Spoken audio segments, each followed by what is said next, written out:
Okay, here we are back at this. I don't remember what video this is, lost count, but we've been idle since I had the high idle in the last video, showing you the high idle readings. So now we've been at idle for about the last 5 minutes. I'm letting the temperatures in all the refrigerant lines and the compressor stabilize to show you the difference.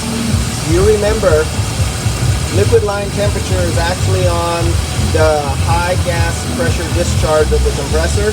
It was 163, 165 degrees at idle with the low refrigerant charge.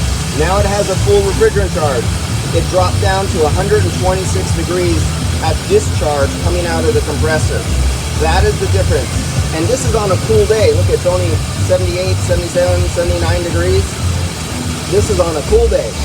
Imagine how high that went on a hot day when the customer is trying to use it. And our suction line temperature, that's our suction line at idle. He's only coming out, I think like 50 degrees out the dash or so, 50 something at idle. At high idle, it goes down to 48. But his blend air doors underneath, I believe the gaskets on his doors, or his doors are not all the way closed. He's having some warm air blend in with his cold air, giving him slightly elevated dash outlet temperature. That's another diagnosis, more time, and getting involved in another problem. Took care of the main. The mechanics of the AC, mechanical and refrigerant part are operating perfectly.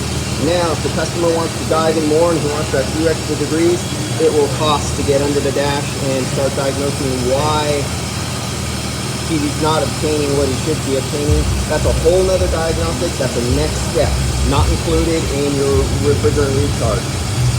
Okay guys, I will catch you on the next one. Oh, let me see if, so I'm down here. Let's get that off of there. That's the hot gas discharge.